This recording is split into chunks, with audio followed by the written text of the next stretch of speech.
So I just want to take just a minute and do a quick video of what's blooming here. As you can see,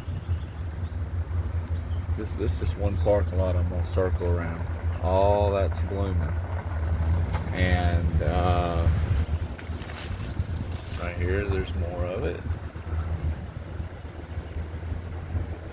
More of it. This stuff is everywhere. And the bees are working it like mad. There's some honeysuckle mixed in there with it. It's good for honey production, but raising queens right now, they are plugging out every frame that I put in there that's old brood comb. They're plugging it out with nectar, so finding grafting material is harder. So it's kind of counterintuitive, but I just wanted to share that with you.